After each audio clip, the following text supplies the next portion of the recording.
Hello, good afternoon, and welcome to today's webinar titled How to Avoid a Disaster on the Project, Some Lesson from the Past and One from the Future. My name is Francesco Alibrandi, and I'm a volunteer in the Northern Italy chapter, in particular in the branch Friuli Venezia Giulia as a Deputy Director. With me there is also Tony Ciccardi, branch Piemonte Valle d'Aosta Deputy Director, who helped into the organization of this webinar. Today I would like to welcome Stanislav Stresnjak, our speaker. But before we will start the webinar, I would like to give you some information. If you have any question during the presentation, please write in the opposite section of the GoToWebinar panel that you have, or in the chat. Tony and myself will connect the question, and if time permits, after that Stanislav will be finishing the presentation, we will ask to answer some of those. All the questions that will not be answered, we will ask Stanislav to answer offline and provide us the answers so that we can publish on the Northern Italy chapter website. So as we said, the topic today is about lesson learn from the past, how to avoid to have a project resulting in a disaster. And now I will leave the floor to Stanislav for his presentation. Thank you and enjoy the webinar. Thank you, Francesco, and thank you for calling me to give this presentation. So let's start. Just for those of me, I am in IT and telco business for about 25 years. Had PMP, also master in computer science. I was president in PMI Croatia, and currently I am region mentor, shadow mentor for Central Europe. So why this presentation? Because a lot of projects go wrong because we have not shared our mistakes. So we have to rediscover stuff, or as we in Croatia said, hot water again. Let's beginning with the question, what is a project failure? Well, project, as you already know, probably project is considered to have failed if it has not been delivered in line with expectations. So in order that project to be successful, it must deliver in budget, quality, and time, and not to forget, it must deliver agreed business value. According to the Pulse of Profession from 2018, it could be better, because as we see, only about less than 70% of projects meet their original goals. There are also some other things why the projects are not various percentage why projects are not done successfully, and maybe disturbing this is that 5% of all projects are deemed to failure. We saw maybe in last 2 years that this is going up with the project which meet their original goals, but let's wait for the data for the last year. How the project actually work? I think most of you saw this, but so let's go fast. Usually we have something, some business needs from customer. Then customer needs to explain it. Of course, when customer explain, then some project leader has to understand what it needs to be done. Some analysis done later. Of course, I'm coming from the IT, so maybe some of my examples will be IT related. In the IT world, programmer needs to write the code and implement it. So after programming, there is some testing. Of course, we have business consultants always, which are dealing with the customers. And every project needs some documentation. After project is successfully installed, big project needs to be installed by some operation, and of course there is a bill for the customer. After a successful installation and at the customer side, it needs some support, and there is marketing campaign. But question is, what the customer really needed? So in order to avoid this, let's speak about failures. Maybe one of the first failure factor I would like to speak is a poorly defined project scope. It's a big failure. There is a, I would say, story, a funny story, when the bus company hired new guy to drive a bus and to sell tickets, of course, because he was only one in the bus. And the first day he started to work, the bus crashed.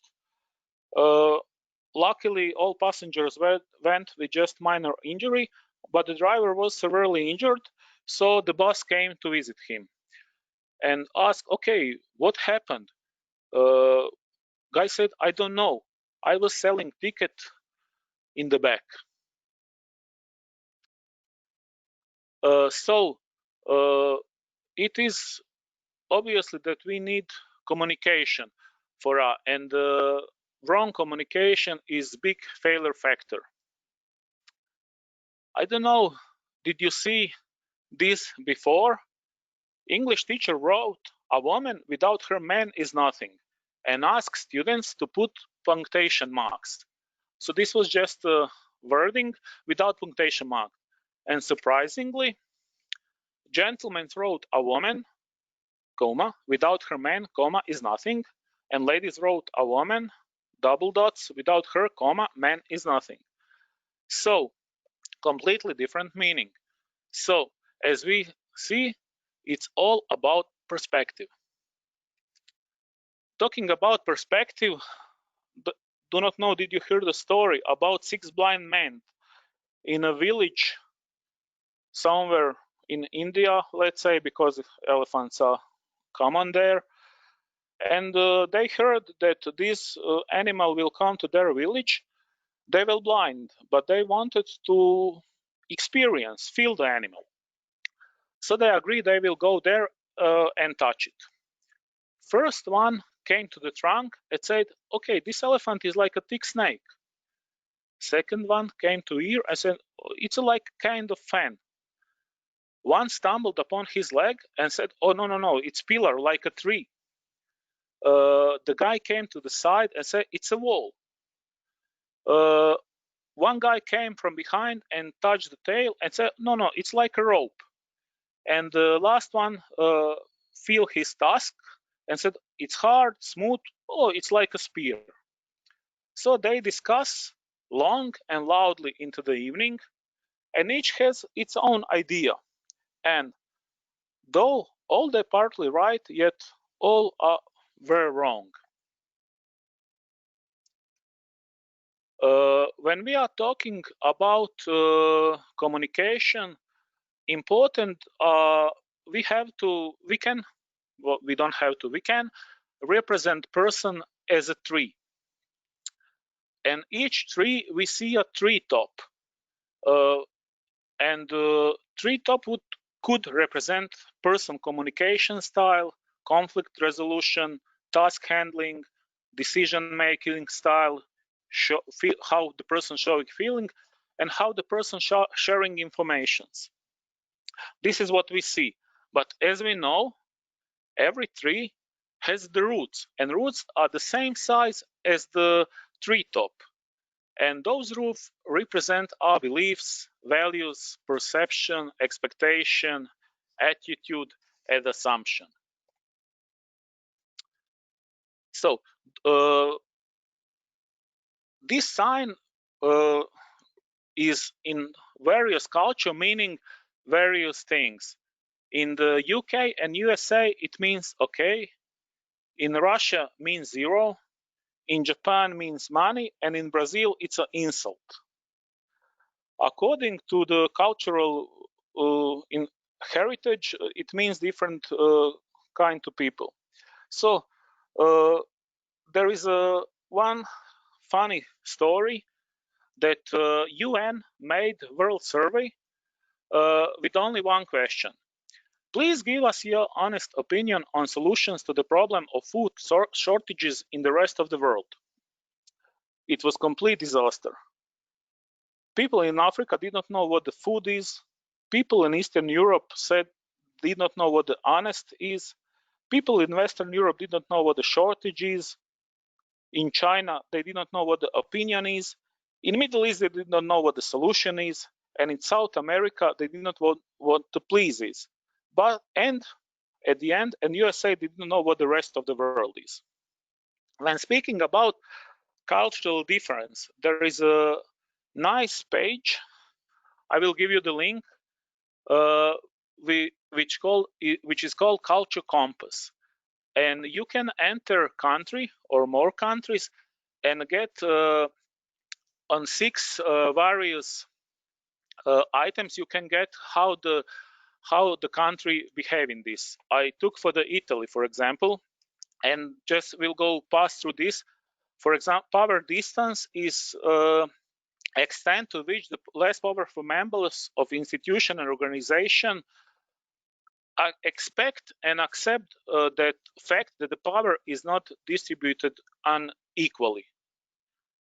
Then there is individualism. Is it I or we? This is main question. In individualist societies, people look after themselves and their direct families only. And in collectivist societies, people belong to groups that take care of them. Then there is masculinity. High score or masculine indicates that the society will be driven by competition, while low score means that the dominant value will be caring for others and quality of life. Then it's uncertainty avoidance. It's, as we know, we cannot control future, but to which extent the member of a culture feel threatened by the future and unknown situation and have created beliefs, this is shown by this score.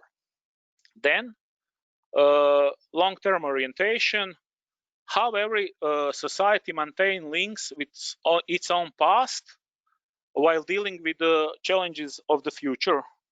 We have normative societies and pragmatic societies. Normative societies prefer to maintain tradition and norms, while pragmatic societies encourage savings and effort in a modern education. And the last one is the indulgence, and we have two types for indulgent and restraint, where indulgent cultures we have relatively weak control, and restraint have relatively strong control. So this is the data for Italy, and when you're working in a multicultural, let's say, environment, then it looks like this. So it's not a surprise that people, for example, from US are completely different than people in Croatia in individualism and, for example, in long-term orientation, things like this. So this is common source of the communication issues. This is the page where you can get much more on this and where you can compare the countries. You will get the presentation, so this will be in the presentation. So I spend a lot of time of communication, but it's a very common failure factor. Other one is risk management. I think we know that risk management is to identify potential problems before they occur, so we can plan and invoke activities through the project. Teamwork, very important, because projects are done in the team. Very seldomly you are working alone. So bad attitude of one or more team members, undefined role in the team, lack of knowledge, lack of self-confidence, bad previous experiences, conflict with other team members, and especially I know the best attitude of the team member. Then one of the failure factors is inadequate planning. There is a saying that each project can be accurately estimated once it is completed, which is probably mostly true. One very important thing is inadequate sponsorship from the top management support. You know that sometimes happen. I hope you don't know, but maybe you maybe occurred in your case. In mine, it has sometimes that management expect you to solve all the issues and not to bother them with some issues on the project. That you will do it everything by yourself. And this is famous saying, don't come me with the problem, come me with the solutions. Then sometimes you have stakeholders which are not recognized. Like when the policeman stopped the drunk man and asked him, "Where are you going at this time of night?" And he said, "To the lectures." Come on, who is lecturing at this time of night? My wife. Maybe most serious one, let's say, it's unrealistic project expectation. When the stakeholder expect that the project management will somehow magically deliver below price and in unrealistic time. It's always easy to underestimate the time and effort required for the work, especially if you are not involved in the work. And monitoring and controlling, of course, we know the point of monitoring and controlling is to take some actions to control the project. And in order to know that we need to do something, we need to measure the project performances. And this is also one of the things need to mention. There are some project managers that are not competent and maybe not the right task for them. So if you have project manager who always delay, micromanage, always say yes, it could be better. And I wanted to show you for the end some showcases. So not all projects end successfully, and I mentioned some most common reason, but there are some really big projects which failed extremely, and I want to show you so you don't feel alone when your project fails if it happens by some chance. First one, and maybe most famous one, is Sydney Opera. Sydney Opera, as you see on this slide, expected price was 7 million Australian dollars and final price was 102. It's almost 15 times more. And also it should be done in 4 years, while the construction lasts for 14 years. Why? They had inadequate planning and management of resources, so they did not have responsible person. They did not have cost management or financial expectations, so this was led excessive material consumption. And if you do not have schedule, then you don't know are you delayed or not. And as a bonus, it's not sufficient enough for the big operas. Another one is from NASA. NASA made Mars Climate Orbiter, which should study Martian climate atmosphere. So this orbiter spectacularly crashed on Mars. Why? They tested, but they did not find the problem. The problem was they used a different measurement system on board and space and flight control. While the board used international measurement units, flight control used imperial.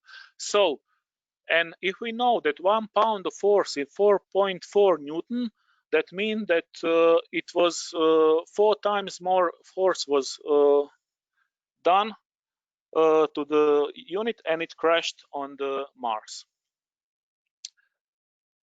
why I'm showing you this? It's Titanic, in case if you did not recognize it, and one of the common things is lack of lifeboats. But did you know that according to the law, Titanic has enough lifeboats? Because according to the standard at the time, the weight of the ship, not the number of passengers, determined the number of lifeboats. And the last one, case study, this is from France, TGV, I think.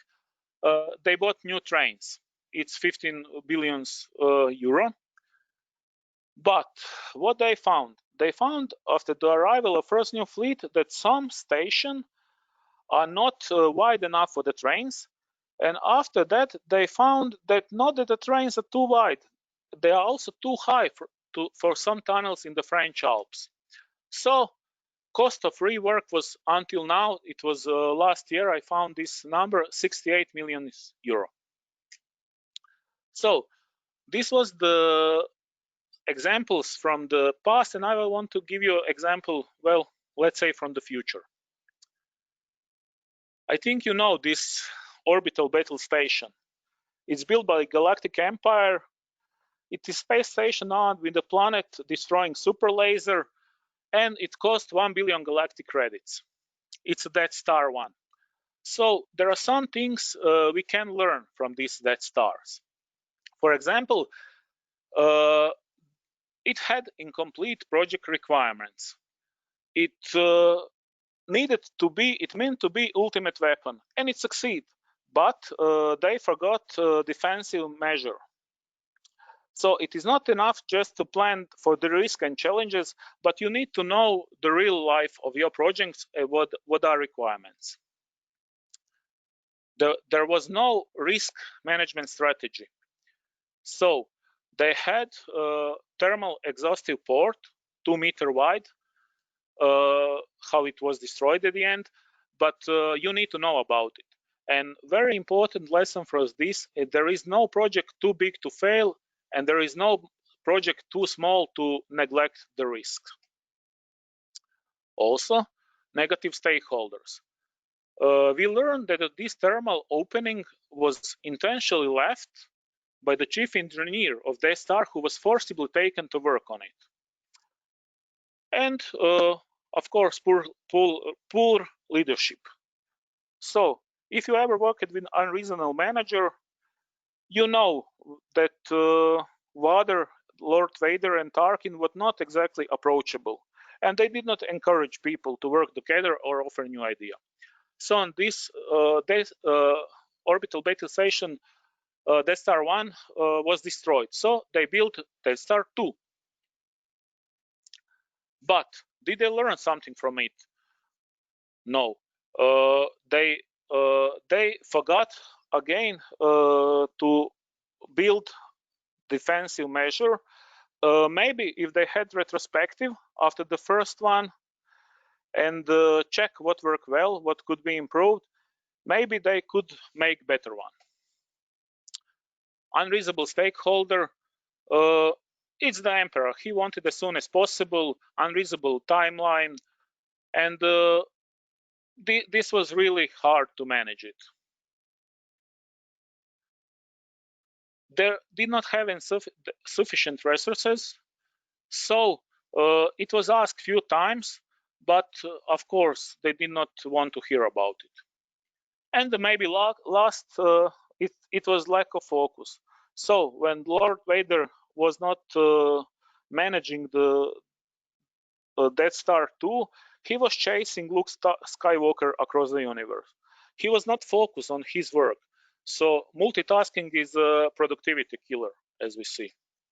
And once again, as we see from this, little things adds up. They said that the watchers on Titanic forget binoculars in Southampton, so they could not spot the iceberg. And also operator Jack Phillips did not warn the ship who tried to warn them not to not to disturb them, because they were sending telegrams for the first-class passenger. So maybe not single factor alone was enough to cause a catastrophe, but the effect of all of them was catastrophe more likely. So, not to finish in this bad mode, we have this failure factor, but what would be success factor? Well, it's quite easy. Just do the opposite. So I won't mention this again. I will just finish with this saying from Winston Churchill that success is not final, failure is not fatal. It is the courage to continue that counts. So that would be it, and thank you for your attention. I'm opening for the questions. Thank you, Stanislav, for your presentation. Yes, we have received some questions, so we have a couple of minutes to answer some of those. So the first question that we got, is it true that most of projects don't have a clear definition of success? From my To your view? Yeah, I can, maybe not most, but certainly a large number of them, and maybe they have defined what is success is, but it not passed to the project members, and that's a big issue if the project members does not know what is the success, what is considered to be success for the project. Thank you. Let's pick up another question. This is about related to the failure factors.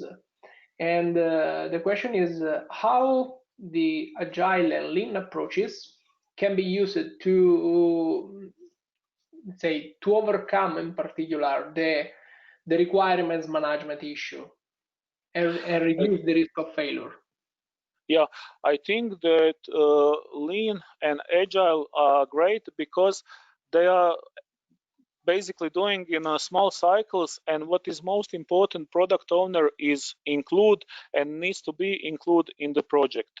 So it by the inclusion of the customer, which is needed, and in the agile, I think it's much easier to overcome the issues, because it's not one-time requirements and then you work on it and then maybe sometime just customer clarify. It has the right and the obligation that each, I don't know, 2 or 4 weeks he reprioritize the backlogs and things like that, and it helps a lot. Thank you. And last question for today, for this session. Another failure factor was the lack of scope definition. So, which are your suggestions for the attendees how to do better scope definition with the stakeholder and with customers, based on your experience? Yeah, I would say, as in, does not matter actually is it agile or not, include the customer as much as possible in the clarification, and try to clarify things. In our culture, I think Italian is very similar to Croatian and Europe, we are not afraid of the question, where in some culture questions are not polite. So use this opportunity and ask the question from the customer. Whatever is not clear, ask, just ask. Excellent. Thank you very much, Stanislav, for your answer. The others we will provide you offline after this webinar. Now we are going to close the webinar, but there are a few information that I would like to share with you. First of all, the calendar of the next lunch with NIC. We will have another webinar this week on Friday, June the 12th. Then just to remind that you will be getting PDU automatically granted if you have provided your PMI ID at the moment of the registration, and the material that Stanislav has shown today will be soon available on the Northern Italy chapter website. So with this, I thank you again, Stanislav, and for his speech. Thank you, Tony, for your support, and thank you all for having attended this A Pranzo con il NIC webinar. And see you soon at the next webinar. Thank you. Bye-bye. Thank you. Bye. Bye-bye. Thank you to you.